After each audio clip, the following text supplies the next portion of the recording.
নন্দ নয়নানন্দ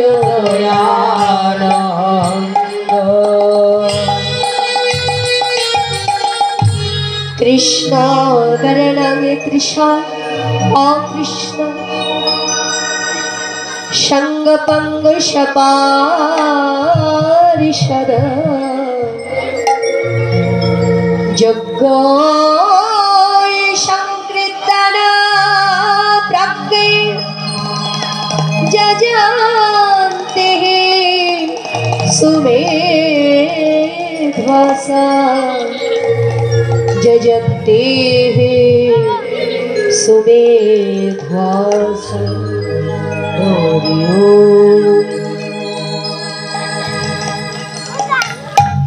হরে কৃষ্ণ। যারা বসবেন, এই যে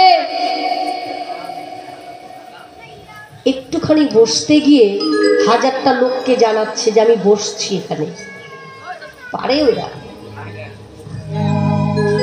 শ্রীরাম নবদ্বীপ কলিযুগ পাবনাবতার সংকীর্তন পিতা গৌর সুন্দর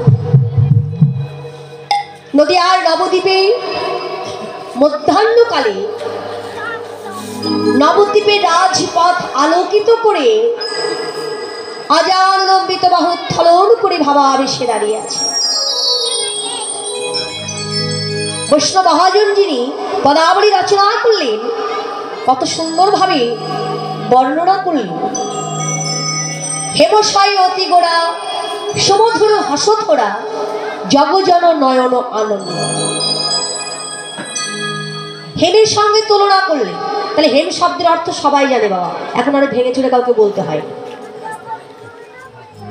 এক কথা আমরা কি জানি, হেম শব্দের অর্থ হচ্ছে সোনা, কিন্তু সরাসরি সোনা বলা যাবে না বাবা।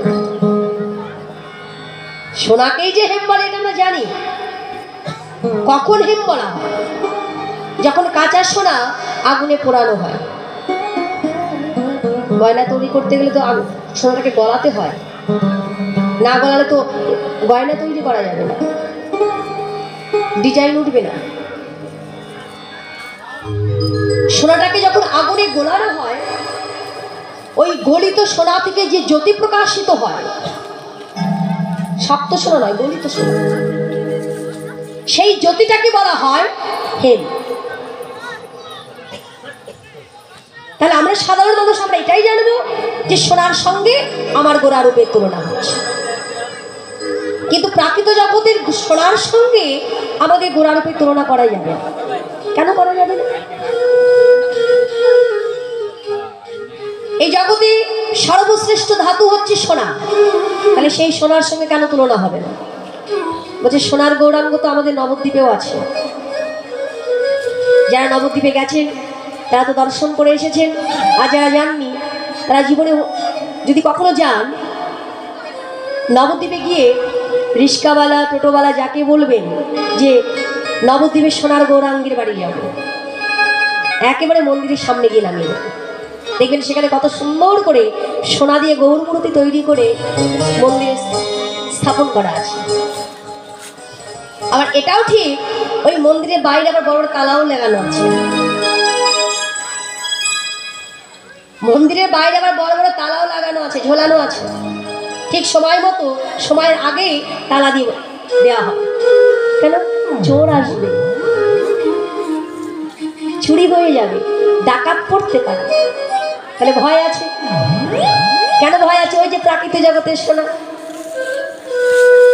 কারণ ওই সোনার প্রতি কারো যদি একবার দৃষ্টি পড়ে, তার লোভ লালসা জাগবেই জাগবে। বিশেষ করে আমার মতো জীবী যায়। তাহলে যে সোনার প্রতি নয়নে দিলে ভক্তি নষ্ট হয়, প্রেম বিলুপ্ত হয়, সাধন ভজন নষ্ট হয়ে যায়, লোভ লালসা বেড়ে যায়, কামনা বাসনা বেড়ে যায়, সেই সোনার সঙ্গে আমার গৌর সোনাকে তো তুলনা করা যাবে না। কারণ তিনি জগতে এসেছিলেন সোনার গৌরাঙ্গ হয়ে। তবে কাঁচা সোনা, যে সোনার প্রতি জীবের দৃষ্টি পড়লে লোভ লালসা কামনা বাসনা জাগে না,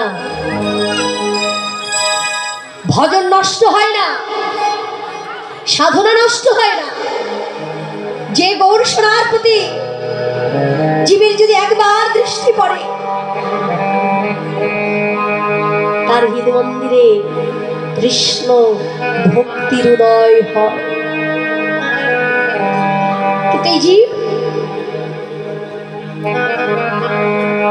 সেই সোনার দিকে লক্ষ্য করবে না। আমার মতো জীবের লক্ষ্য রয়েছে প্রাকৃত জগতের সোনার দিকে। কে কত ভরি ওজনের সোনার হার কণ্ঠে ঝোলাতে পারে। বৈষ্ণব মহাজন বলেন, মানো ওই প্রাকৃত জগতের সোনার হার দিয়ে, সোনার গয়না দিয়ে এই মায়ার দেহটাকে, পচা দেহটাকে সাজাতে পারো, কিন্তু এই দেহের মধ্যে যে পরম দেবী রয়েছে তাকে সাজানো যাবে না। তাকে সাজাতে গেলে আমার গৌর সোনার প্রয়োজন। আর গৌর সোনাকে যদি কাছে পেতে হয়, তার কাছে যেতে হবে, তাকে চিনতে হবে, তাকে জানতে হবে। তাকে চিনলাম না, জানলাম না, তার কথা আলোচনা করলাম না, দু একটা গান গাইলাম, শুনলাম, মন ভরে গেল, চলে গেল।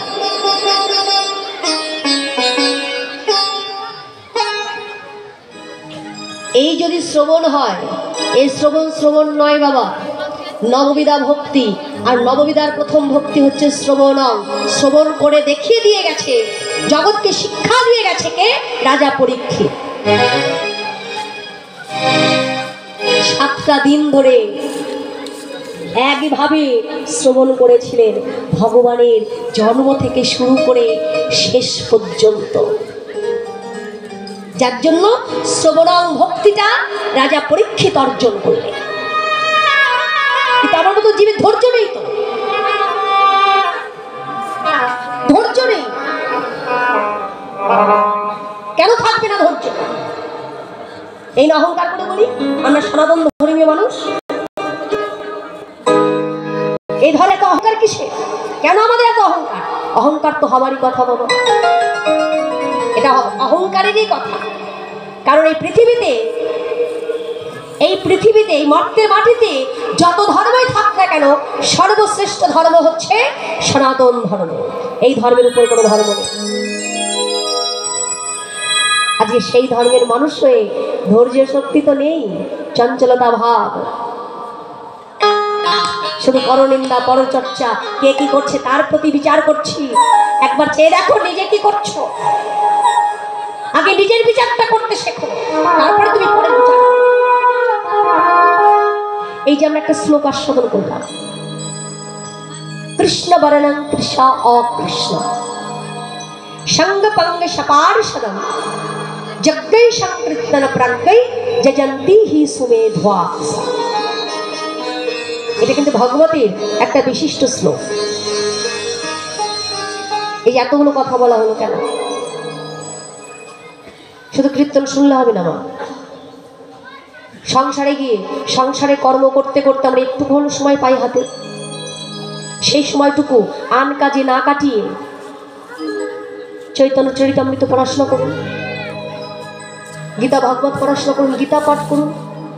যদি পাঠ করতে না পারেন, যারা পাঠ করতে পারে তাদের কাছে যান, তাদের কাছে গিয়ে বসুন। শ্রবণ করতে করতে মাকে এমন একটা দিন আসবে যেদিন এই বদলকে বলতে হবে না হরি বল। এমন একটা সময় আসবে এই বদল আপন ইচ্ছায় বলে উঠবে হরি বল, হরি বল।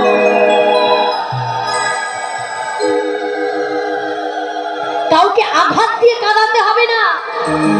ওই নামের প্রতি এই চিত্তের এমন একটা সম্বন্ধ হয়ে যাবে যে নয়ন আপন ইচ্ছায় কেঁদে উঠবে।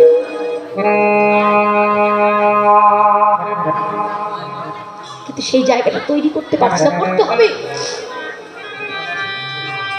কেন করবো? করতে হবে।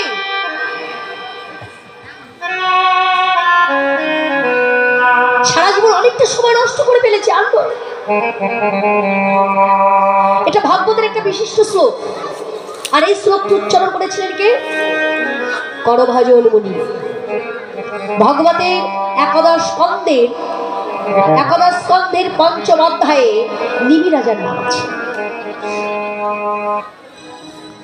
নিমি রাজা যখন জানতে পারলো যে তার রাজ্যে বড় বড় 9 জন যোগী বাস করছেন, চিন্তা করলেন আমার রাজ্যে এত বড় বড় যোগী, আর তাদের মুখশ্রিত বাণী থেকে আমি এখনো বঞ্চিত।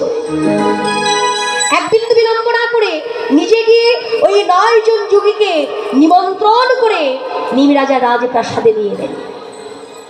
যখন ওই 9 জন যোগী নিমি রাজার রাজপ্রাসাদ অলঙ্কৃত করে বসলেন, তাকে বলা হলো কি নব যোগেন্দ্র সংবাদ। ওই 9 জনের মধ্যে ছিল একজনা ত্রিকালজ্ঞ, তারই নাম হচ্ছে করভাজন মুনি। তিনি ভূত ভবিষ্যৎ বর্তমান দেখতে পারতেন। তা নিমি রাজা গলায় বস্ত্র দিয়ে গলগ্নকৃত বাসে করজোর করে মুনিবরের কাছে প্রশ্ন করলেন, মুনিবর, সত্য ত্রেতা দাপর আগত কলিযুগ, এই তুঞ্জিকে ভগবান কিরূপে এসেছে আমরা সবাই জানি। কৃপা করে যদি কলিযুগে ভগবান কিরূপে আসবেন একটু বর্ণনা করে। করভাজন মুনি বললেন, রাজু, আমি আপনাকে হাজারটা কথা বলবো, একটা শ্লোক বলবো, ওই একটা শ্লোকের প্রথম লাইনে বলে যাব কলিযুগের আরাধ্যটা কি, আর দ্বিতীয় লাইনে বলে যাব কলিযুগের আরাধনাটা কি। এইবার তিনি বলতে লাগলেন, কৃষ্ণ তৃষা অকৃষ্ণ সঙ্গপঙ্গ সপারিষদ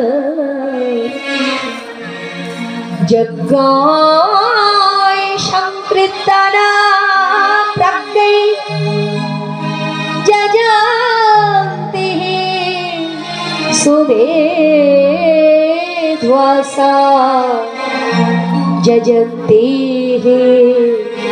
সুবেধ্বসা।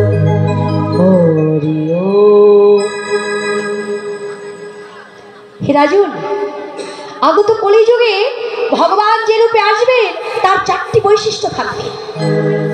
প্রথম বৈশিষ্ট্য, তিনি কালো রঙের হবেন না। এটা কেমন কথা হলো বাবা? শ্লোকের কথার সঙ্গে, শ্লোকের প্রথম কথার সঙ্গে এই কথার কিন্তু কোনো মিল নেই। এখানে বলছে 4টি বৈশিষ্ট্যের মধ্যে প্রথম বৈশিষ্ট্য কালো রঙের হবেন না, আর ওদিকে শ্লোকের প্রথম কথা বলা আছে কি কৃষ্ণ বরণম। আমরা সাধারণ মানুষ, আমরা কি বুঝবো যে কলিযুগের ভগবান মানে ওই কৃষ্ণ বরণম? তাহলে কলিযুগের ভগবান কি কালো রঙের হবে? কৃষ্ণ বরণম মানে তো কালো রঙ, বলেন না। এটা হচ্ছে দ্বিতীয় বৈশিষ্ট্য, কৃষ্ণ বরণম তৃষা অকৃষ্ণ। তৃষা মানে ত্বক, অকৃষ্ণ মানে কালো নয়। তিনি ত্বকের দ্বারা কালো হবেন না, এটা প্রথম বৈশিষ্ট্য। তাহলে দ্বিতীয় বৈশিষ্ট্য কি? বলেন কৃষ্ণ বর্ণম। তাহলে কৃষ্ণ বর্ণমটা কি? বলেন কালো রং নয়, ওটা কৃষ্ণ বর্ণয়তি যা কৃষ্ণ বর্ণ, অর্থাৎ সদাই সর্বদাই তিনি বদনে কৃষ্ণ নাম উচ্চারণ করবেন। তাই গৌর হরি বল। তৃতীয় বৈশিষ্ট্য, সাঙ্গপাঙ্গ। একা আসবেন না, সাঙ্গপাঙ্গ নিয়ে আসবেন, তাই এসেছে। চতুর্থ বৈশিষ্ট্য, সপার্ষদম। তিনি কিন্তু বিনা অস্ত্রে আসবেন না বাবা, তিনি অস্ত্র নিয়ে আসবেন। এতদিন আমরা শুনে আসছি যে কলিযুগের ভগবান বিনা অস্ত্রে এসেছেন, আর এখানে বলা হচ্ছে কলিযুগের ভগবান নাকি অস্ত্র নিয়ে আসবেন। হ্যাঁ, অস্ত্র নিয়ে আসবেন, তবে তীর ধনুক চক্র গদা এই অস্ত্র সে অস্ত্র নয়। তাহলে কোন অস্ত্র? প্রেম রূপী অস্ত্র নিয়ে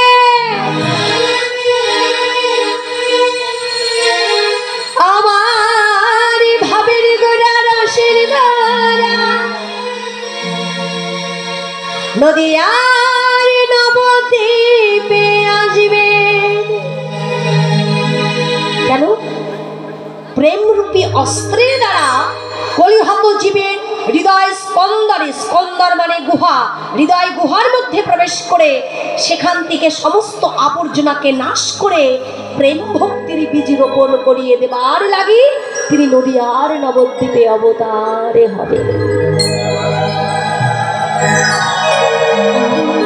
অবতীর্ণ নয়, অবতার। তাহলে তাকে পাবো কি করে? তাকে পাবো কি করে? বলেন যজ্ঞৈ সংকীর্তন প্রাজ্ঞৈ যজন্তি হি সুমেধ্বাসা। যজ্ঞের দ্বারা তাকে পাওয়া যাবে। তাহলে যজ্ঞ করো। তবে আগেকার দিনে রাজরাজরা যে যজ্ঞ করতেন, টিন টিন ঘি ঢেলে তার মধ্যে বিল্লপত্র দিয়ে ইন্দ্রায় সোয়াহা বিষ্ণবে সোয়াহা বলে, এই যজ্ঞ কিন্তু সে যজ্ঞ নয়। তাহলে এই যজ্ঞ কোন যজ্ঞ? হরিনামি সংকীর্তনেরূপী যজ্ঞ, যে যজ্ঞে দেহ মন প্রাণে সঁপে দিয়ে একেবারে যদি বাদর ভরে হরে হরে বলতে পারে, হরিনামে যজ্ঞে করে কৃষ্ণের আরাধন, সেই তো সুমেধা পায় শ্রীকৃষ্ণের চরণ। শ্রীকৃষ্ণের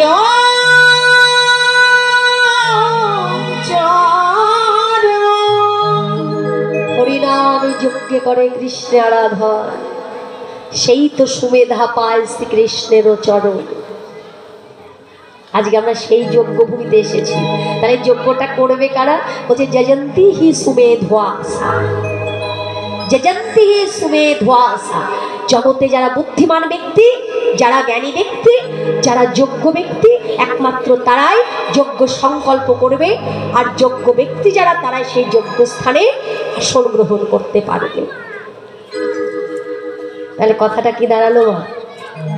এখানে যাও যে আপনারা বসে আছেন, আমরা যে এখানে দূর দূরান্ত থেকে এসেছি, এই স্থানটা কিন্তু সকলের জন্য নয়। এটা যজ্ঞভূমি, আর এই যজ্ঞভূমিতে কোনো অযোগ্য ব্যক্তির কোনো স্থান নেই। আজকে জানতে পারলাম কি, আমার মহাপ্রভু তিনি মানব দেহে আশ্রিত হয়ে নদিয়ার নবদ্বীপে সোনার গৌরাঙ্গ রূপে রাজপথ আলোকিত করে দাঁড়িয়ে আছে। কেন? তার আসবার কারণ কিন্তু একটি নয়, আসবার কারণ হচ্ছে দুটি। একটি হচ্ছে মুখ্য কারণ, আরেকটি হচ্ছে গৌণ কারণ। মুখ্য কারণটা কি? রসাস্বাদন করা। রসটা কি? বলেন ওই ছানা রাধা প্রেমা, এই ছানা মধুরিমা, এই ছানা সখীতে হুভন, এতির বাঞ্ছিত ধন ব্রজেরা হইল পুরাণ ভাবিয়া না পাওন। রাধা রানীর সেই অপ্রাকৃত প্রেমী সুধা আস্বাদন করতে নদিয়ার নবদ্বীপে এলেন। তাহলে মুখ্য কারণ হয়ে গেল। গৌণ কারণটা কি? জীব উদ্ধারণ।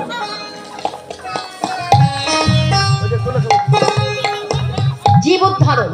তাহলে জীবটা উদ্ধার করলো কি করে? হরিনাম দিয়ে। হরিনাম দিয়ে জীব উদ্ধার করেছেন।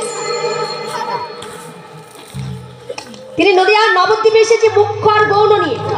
মুখ্য কারণটাই আস্বাদন করতে করতে আমরা জানতে পেরেছি যে বৃন্দাবন আছে। যদি আমার গৌরাঙ্গ না হইতো, কেমনে হইতো, কেমনে ধরিতাম